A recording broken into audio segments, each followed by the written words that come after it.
Welcome to Time News Studios. You are watching 6 p.m. Bulletin. Sindh काबीना में वॾे पैमाने ते फेरफार करे नवां वज़ीर ऐं सलाहकार शामिल करण जा इम्कान। सूबाई वज़ीर हरी राम किशोरी लाल, सोहेल अनवर सियाल ऐं निसार कुड़ो खे काबीना मां फारिग़ करण जा इम्कान। जाम ख़ान शोरो, ज़िया शाह, साजिद जोखियो, मंसूर वसाण, रियाज़ शाह शिराज़ी ऐं लियाकत आसकानी खे काबीना में शामिल करण जा इम्कान। तंज़ीला कमरानी, रसूल बख्श चांडियो, अरबाब लुत्फ़ुल्लाह ऐं अयास महर खे बि सिंध काबीना में शामिल करण जा इम्कान ज़ाहिर। ज़रियनि जो चवणु आहे त पीपी चेयरमैन बिलावल भुट्टो ज़रदारी जी सदारत हेठि अहम इजलास दौरान काबीना में फेरफार जो फ़ैसिलो कयो वियो हो।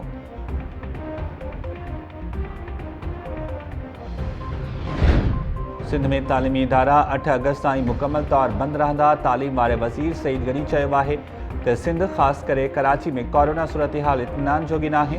मौजूदा सूरत हाल में तालीमी इदारा खोलण जी पोज़ीशन में नाहिनि। सूरत हाल बहितर थींदे ई 12हें दर्जे जा रहियल इम्तिहान वरिता वेंदा। 8 अगस्त ते सूरत हाल जो जाइज़ो वठण बैदि तालीमी इदारा खोलण या न खोलण बाबति फ़ैसिलो थींदो।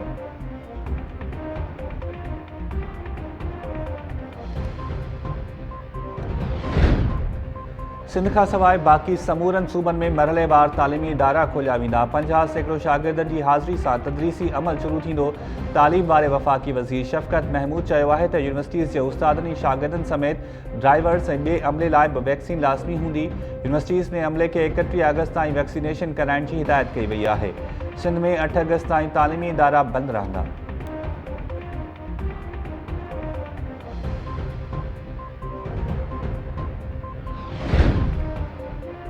आज़ाद कश्मीर जी वज़ारत उस्मा बि PTI जी झोली में अची वई। PTI जो अब्दुल क़यूम नियाज़ी वज़ीर आज़म चूंडिजी वियो।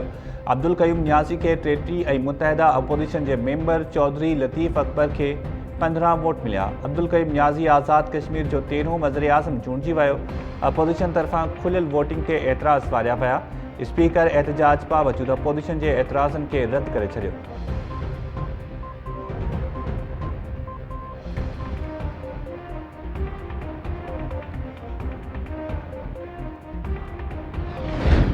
PTI MPA नज़ीर चौहान जो ज़मानत ते आज़ाद थींदे यू टर्न। नज़ीर चौहान जहांगीर तरीन जे ग्रुप खां धार थियण जो ऐलान करे छॾियो। लाहौर में ज़मानत ते आज़ाद थियण बैदि नज़ीर चौहान चयो आहे त जहांगीर तरीन पंहिंजे मक़सदनि लाइ मूंखे इस्तेमालु कयो। मूं संदसि भरपूर साथ ॾिनो, पर हू ॾुखे वक़्त में मुंहिंजे कमु न आयो। बीमार थियसि त पहिरीं काल शहज़ाद अकबर कई हुई। शहज़ाद अकबर वॾपणे जो मुज़ाहिरो कंदे मूंखे माफ़ करे छॾियो। शहज़ाद अकबर ऐं संदसि कुटुंब अॻियां शर्मसार आहियां। हाणे जहांगीर तरीन ग्रुप सां मुंहिंजो को वास्तो नाहे। लाहौर जी अदालत अॼु नज़ीर चौहान जी ज़मानत मंज़ूर कई। शहज़ाद अकबर संदसि ज़मानत ते एतिराज़ न वारियो।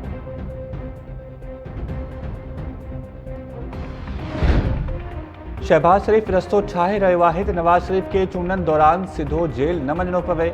शहबाज शरीफ़ खे नेठ मफ़ाहिमत ॾांहुं वधणो पवंदो। वफ़ाक़ी गृह वज़ीर शेख रशीद अपोज़िशन ते तनक़ीद कंदे चयो आहे त पीपल्स पार्टी ऐं नवाज़ लीग हाणे पंहिंजी जाइ ते अची वियूं आहिनि। ॿिन्ही पार्टीज़ में मज़ाहिमत ऐं मफ़ाहिमत वारी पॉलिसी ते तकरार हली रहियो आहे।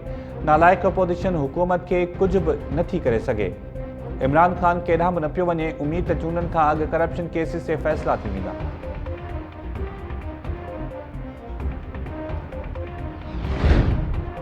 हुकूमत यूटिलिटी स्टोर्स ते बि महांगाई जो सुनामी बर्पा करे छॾियो। यूटिलिटी स्टोर्स ते आम वाहिपे जी शयुनि जे अघनि में ॻाटे टोड़ बैदि मुख़्तलिफ़ ब्रांड्स जा खाजरा तेल 40 रुपया फ़ी लीटर महांगा। घी जे अघनि में बि 34 रुपयनि ताईं वाधि। ख़ुश्क खीर 10 खां 40 रुपया ऐं शैम्पू 4.25 रुपया महांगा थी विया।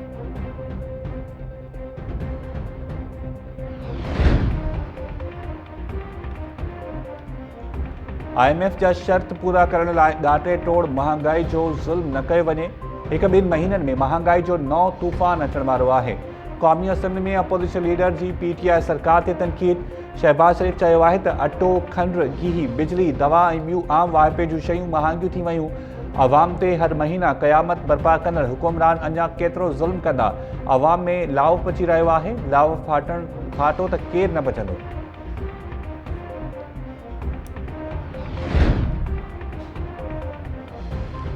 बदीन में संगावती तकरार तां ख़ासि कली बिरादरी जी ॿिनि धुरनि में झेड़ो। जवाबदार अली नवाज़ बंदूक जा फायर करे करीम बख्श खासकेली के क़त्ल करे छॾियो। वाक़े में जवाबदार मुबैना तौर पाण ते फायर करे ख़ुदकुशी करे छॾी। झेड़े दौरान गोलियूं लॻण जे नतीजे में हिकु ज़ख़्मी।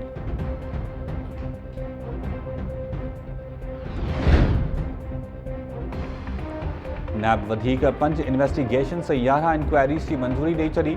नैब chairman retired justice Javed Iqbal की सदारत हेठ एग्जीक्यूटिव बोर्ड के इजलास दौरान मुख़्तलिफ़ रेफरेंसिस और जांच जो जायज़ो। बलोचिस्तान के अगूणे वज़ीर अब्दुल गफूर लहड़ी खिलाफ जांच की मंजूरी। नसीराबाद के अगूणे ज़िले नाज़िम सिकंदर उमरानी और अगूणे सेक्रेटरी अली अहमद मेंगल खिलाफ इंक्वायरी की मंजूरी। सिंध हाई कोर्ट बहरिया टाउन हंगामो केस में वधीक गिरफ़्तारियूं करण खां रोके छॾियो। अदालत तरफ़ां केस में अघ भराई न थियण ते जांच अफ़ीसर मथां कावड़ जो इज़हार। दरख़्वास्त गुज़ार के वकील चयो त केस में 40,000 खां वधीक अणॼातल जवाबदार नामज़द थियल आहिनि। अदालत जांच अफ़ीसर के छंड पटीने चयो त छा जेसिताईं जांच जारी रहंदी तेसिताईं अणॼातल जवाबदार गिरफ़्तार थींदा रहंदा। पुलिस के वधीक गिरफ़्तारियूं न करण जो हुकुम। केस ते ॿुधणी 13 अगस्त ताईं मुलतवी। अदालत तरफ़ां प्रोसिक्यूटर जनरल सूदो समूरनि वकीलनि के ईंदड़ ॿुधणी ते हाज़िरी यकीनी बणाइण जो हुकुम।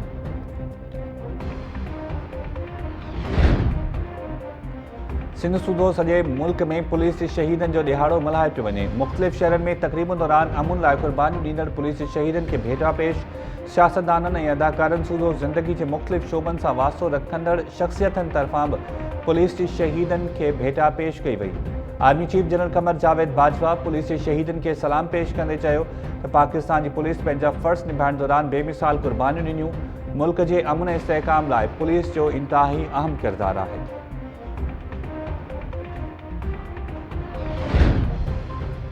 लाहौर के इलाके हंसरवाल में गुम थियल 4 नीगरियूं साहिवाल में बाज़ियाब। साहिवाल पुलिस चइनी नीगरियुनि के लाहौर पुलिस हवाले करे छॾियो। 4 नीगरियूं 5 ॾींहं अॻु गुम थी वयूं हुयूं।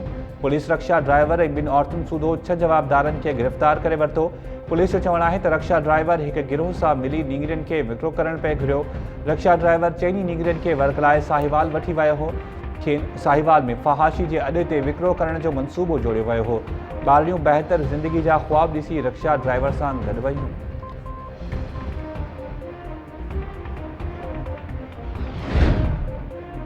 गढ़ी खेरो में औरतुनि के अगवा बाद विकिरो कंदड़ गिरोह जो इंकशाफ। कराची में मुबैना तौर अगवा थियल नारी के गढ़ी खेरो में विकिरो करण की कोशिश।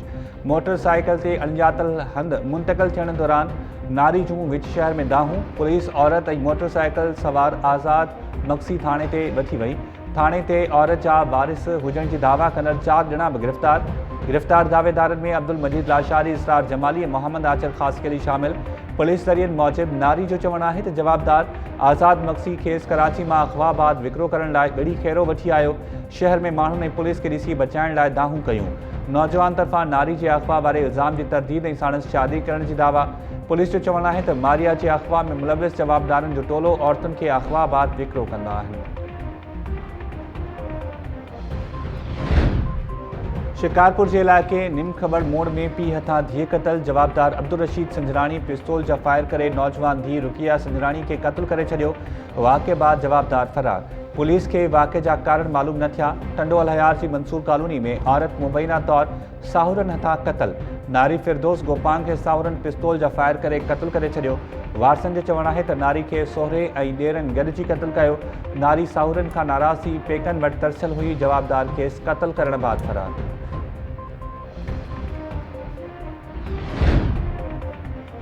जामशोरो में धाड़े लाए हमले और घरभातन के यरगमाल बनाने वाले केस में गिरफ्तार जिस्मानी रिमांड ते पुलिस हवाले। हैदराबाद की दहशतगर्दी तोड़ अदालत जवाबदारन जो 5 ॾींहनि लाइ जिस्मानी रिमांड मंजूर करे वरितो। गिरफ्तार जवाबदारन में कादिर बख्श बुरड़ो, अली जान अबड़ो, मोहम्मद हुसैन जखरानी, नूर अहमद अबड़ो और गुलाम कादिर जखरानी शामिल।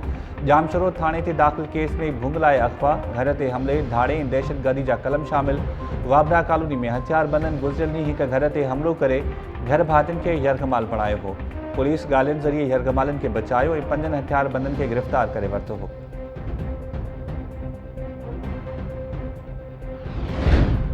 कराची में पीटीआई एमएनए आमिर लियाकत खिलाफ ट्रैफिक एहलकारनि सां मुंहमारी और झेड़े जो केस दाख़िल। फैरोज़ाबाद थाने ते ट्रैफिक पुलिस जे एएसआई शाहिद मीरान की फरियाद ते केस दाख़िल कयो वियो। केस में एएसआई मौक़िफ़ अख्तियार कयो आहे त अङारे ॾींहुं हू ड्यूटी करे रहिया हुआ त हिक गाड़ी अची बीठी। गाड़ी मां 3 माण्हू ॿाहिरि निकिरी आया और एहलकारनि ते रड़ियूं शुरू कयूं। जवाबदारनि में पीटीआई एमएनए आमिर लियाकत भी शामिल हो। आमिर लियाकत जी ट्रैफिक एहलकारनि सां मुंहुं मारी जहिड़े वारी वीडियो सोशल मीडिया ते वायरल थी हुई।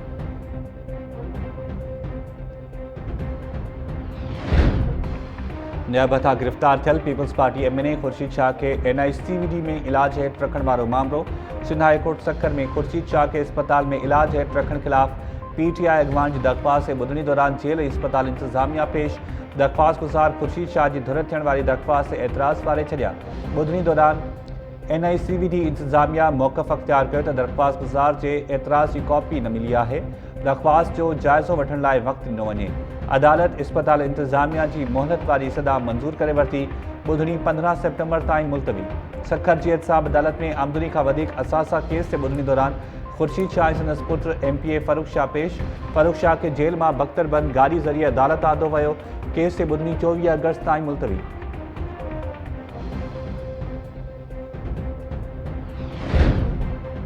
शाह लतीफ़ यूनिवर्सिटी खैरपुर में DF ऐं मुलाज़िमनि में पैदा थियल तकरार न निबरियो। मुलाज़िम यूनियन तरफ़ां कम छॾ हड़ताल बाद एडमिन ब्लॉक अॻियां मुज़ाहिरो।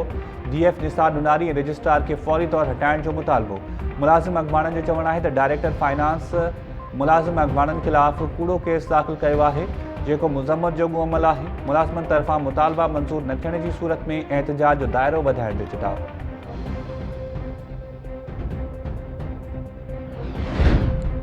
कोटड़ी में कुते ॾाढ़ियल नौजवान 3 ॾींहंनि बाद दम ॾेई छॾियो। ॻोठ मुंगियो शोरो वासी नौजवान मुर्तज़ा सोलंकी लम्स अस्पताल जामशोरो में फौत। वारसनि जो चवणु आहे त नौजवान खे 3 ॾींहं अॻु छिटे कुते ॾाढ़ियो हो। डॉक्टर्स जी मुबैना लापरवाही इलाज में देर सबबि संदसि हयाती न बची सघी। नौजवान जे वारसनि तरफ़ां म्यूनिसिपल इंतज़ामिया ऐं ज़िम्मेवार डॉक्टर्स ख़िलाफ़ कार्रवाई जो मुतालबो।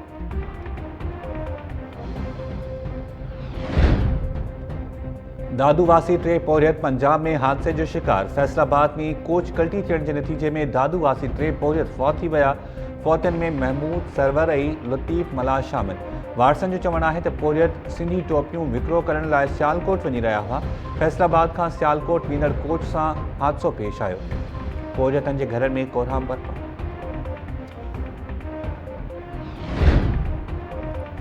ऐं लाखड़ा कोल माइंस में कोयले जी खाण में दॿिजी वियल 3 पोरियतनि खे ॿिए ॾींहुं बि ॿाहिरि न कढियो वियो।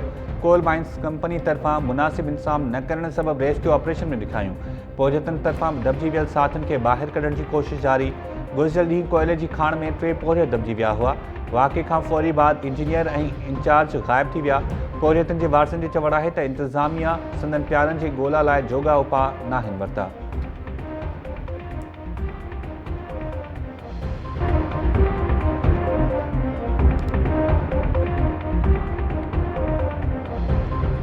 अस्सलाम वालेकुम नाज़रीन, टाइम न्यूज़ सां गॾु मां आहियां शाहिद सियाल। हेडलाइन्स समझ ॾिठियूं, हिते वठूं था शॉर्ट ब्रेक।